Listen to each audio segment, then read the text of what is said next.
রসুল করিম সাল্লাল্লাহু আলাইহি ওয়াসাল্লামের বাড়িতে একজন ইহুদি গোপনে রসুলকে হত্যা করার জন্য আসলেন। তিনি মেহমান হয়ে আসলেন। রসুল করিম সাল্লাল্লাহু আলাইহি ওয়াসাল্লামের বাড়িতে একজন মেহমান আসলেন। এক ইহুদি আল্লাহ রসুলের মেহমান হয়ে আসলেন হত্যা করার জন্য। রসুল করিম সাল্লাল্লাহু আলাইহি ওয়াসাল্লাম ওই ইহুদিকে যত্ন করে খেতে দিয়েছেন, আদর স্নেহ ভালোবাসা যত্ন করে খেতে দিয়েছেন, এমন ভাবে আপ্যায়ন করেছেন। মেহমান মনে মনে চিন্তা করে আমি আসলাম রসুলকে হত্যা করার জন্য, কিন্তু কিভাবে হত্যা করব, এত যত্ন করেছেন। এমনকি ওই ইহুদিকে বলল, ভাই তোমার কোনো কষ্ট হলে আমাকে বলো, আমি তোমার পাশে থাকলাম। কোনো সমস্যা হলে আমাকে বলো, কোনো অসুবিধা হলে আমাকে বলবা, আমি তোমার কোনো সমস্যা হলে আমাকে বলবা, আমি তোমাকে সব কিছু দেখাশোনা করব, আমাকে ডাক দিবা। এইভাবে আল্লাহ নবী মেহমানকে আপ্যায়ন করলেন, যত্ন করেছেন, এমনভাবে যত্ন করেছেন তিনি এসেছেন হত্যা করার জন্য। হত্যা করতে এসে চিন্তা করতে এত যত্ন করলো যে এই মানুষটা কীভাবে হত্যা করা যায়। মাঝে মধ্যে রসুল এসে খোঁজ নেয়, ভাই কোনো কষ্ট হচ্ছে নাকি? বলে না, কোনো কষ্ট নাই। সুন্দর বিছানা দিয়েছেন, তিনি শুতে দিয়েছেন। এবার মেহমানকে বারবার এসে জিজ্ঞেস করে, খোঁজ খবর নাই।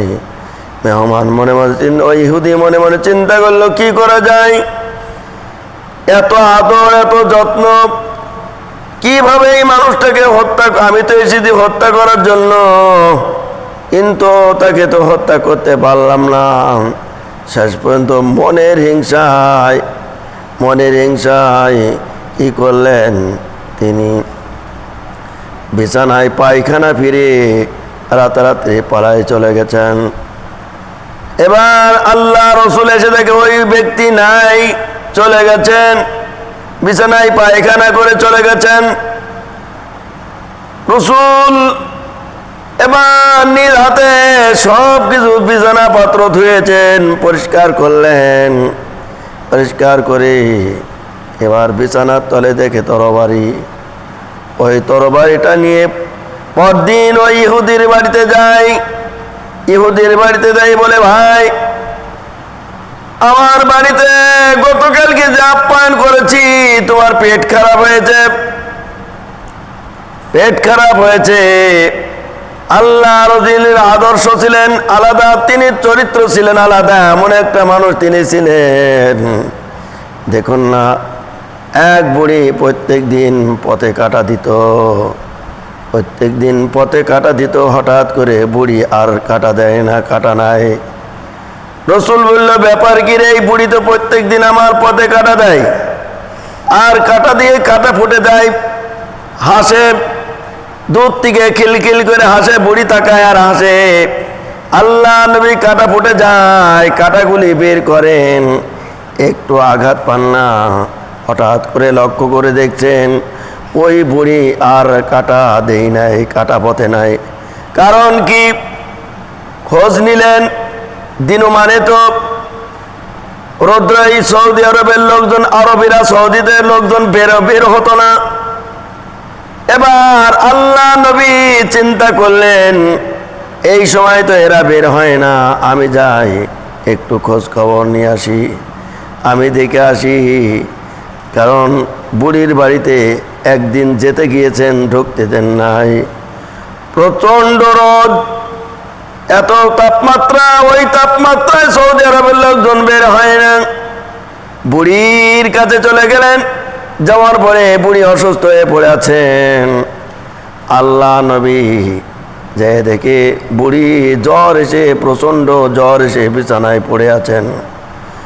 নবী আমার বলছে, বুড়ি গো, আজ কয়দিন যাবত আমার পথে কাটা দাও নাই, এই জন্য আমি খোঁজে খোঁজে রাত্রে এই টাইমে তোমার কাছে আসলাম। আমি একদিন আসতে চাইলাম, তোমার বাড়িতে কেউ ঢুকতে দিল না। বুড়ি বলছে, তুমি কেন এসেছো? তুমি আমার বাড়ি থেকে চলে যাও। তুমি কেন এসেছো আমার বাড়িতে?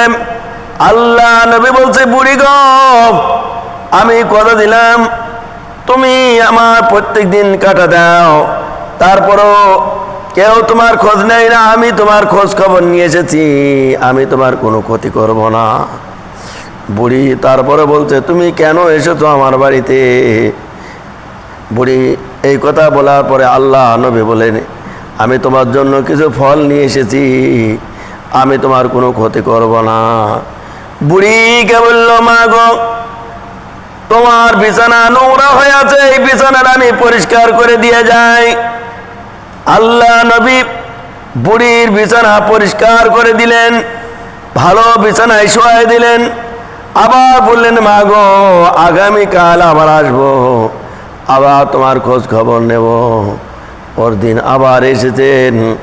বুড়ি তখন চিন্তা করলো, এই মানুষ, যেই মানুষটার আমি প্রত্যেক দিন কাটা দিই, প্রত্যেক দিন তার পায়ে কাটা ফুটে যায়, আর কোনো তো তার মনে কষ্ট হলো না। আমার প্রতিশোধ নিতে আসার কথা ছিল, কিন্তু আমার প্রতিশোধ নিল না। আমাকে এত আপ্যায়ন করলো, এত যত্ন করলো। এবার বুড়ি চিন্তা করলেন, এই মানুষটা কোনো সাধারণ মানুষ নয়। আল্লাহ নবীকে বুড়ি বলছেন, মা, আল্লাহ নবীকে বুড়ি বলছেন, এ কোনো সাধারণ মানুষ নয়। আসলে আমি ভুল করেছি বাবা গো, তোমাকে আমি চিনতাম না, তোমাকে চিনতে পারি নাই, আমি ভুল করেছি। তুমি আর দেরি করো, আমাকে কলমা পড়াই দাও, লা ইলাহা ইল্লাল্লাহু মুহাম্মাদুর রাসূলুল্লাহ। এইভাবে আদর্শ দেখায় মানুষকে মুসলমান করেছেন, মুসলিম বানাইছেন। কাউকে জোর করে মুসলমান বানান নাই, ঈমান এনেছে, জোর করে কারোকে ঈমান আনান নাই। তিনি এমন ব্যবহার, আচার আচরণ দেখাইছেন, ওই ব্যবহারে খুশি মানুষ মুসলিম হয়েছেন। আমার বাবাজিন, আমার ভাই জানেনা, আল্লাহ নবীর বাড়িতে মেহমান, পায়খানা ফিরে তুই চলে গেছেন। আল্লাহ নবী নিজ হাতে বিছানা পরিষ্কার করলো।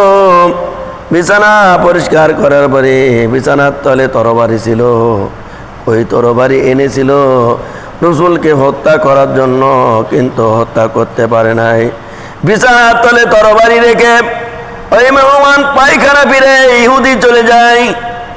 ইহুদি চলে যাওয়ার পরে আল্লাহ নবী নিজ হাতে বিছানা পরিষ্কার করলেন। বিছানা পরিষ্কার করে আল্লাহ নবী এবার তিনি ইহুদির বাড়িতে গেলেন। ইহুদির বাড়িতে যাই বলতে, ভাই গো, গত রাত্রে আমি যে তোমাকে আপ্যায়ন করেছি, আমার আপ্যায়নের ভিতরে কোনো হয়তো বা ত্রুটি হয়েছে। আসলে তো ত্রুটি হয় নাই, ইহুদি হলো শয়তানি বুদ্ধি করে পায়খানা করেছে। আল্লাহ নবী বলছেন, ভাই, আমার খাবারের ভিতরে কোনো ত্রুটি ছিল, কোনো অসুবিধা ছিল, আল্লাহর হস্তে আমাকে ক্ষমা করে দাও। আর এই যে গত রাত্রে তুমি যে বিছানার তলে তরবারি থুয়ে এসেছ, এই তরবারি আমি তোমাকে দিতে আসলাম, তোমার আমানত তোমাকে দিয়ে গেলাম। ওই ইহুদি বলছে, আশ্চর্য, আমি তো তোমাকে হত্যা করার জন্য গিয়েছিলাম, হত্যা করতে পারি নাই। তোমার আদর্শ দেখে আমি হত্যা করতে পারি নাই, আমি তোমার আদর্শ দেখে হত্যা করতে পারি নাই, আমি বিছানায় পায়খানা করে চলে এসেছি। ইয়া রাসূলুল্লাহ, ইয়া হাবিবাল্লাহ, আমি এতদিন তোমাকে চিনতে পারি নাই, আজকে তোমাকে চিনে ফেলেছি, তুমি সত্যই নবী। আসলে আমি বুঝতে পারি নাই, তোমাকে না জেনে না বুঝে কষ্ট দিয়েছি।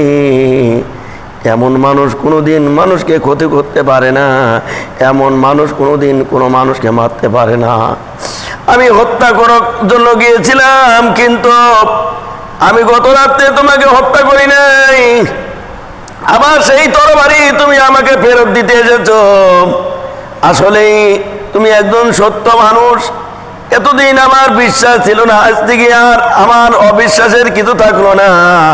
আমি বিশ্বাস করে নিলাম তোমার প্রতি ঈমান আনলাম, তোমার আল্লাহর আমি তোমার প্রতি বিশ্বাস করলাম এবং তোমার আল্লাহর প্রতি ঈমান আনলাম, তুমি আমাকে আর দেরি করো না, তুমি আমাকে পড়ায় দাও লা ইলাহা ইল্লাল্লাহু মুহাম্মাদুর রাসূলুল্লাহ সাল্লাল্লাহু আলাইহি ওয়াসাল্লাম।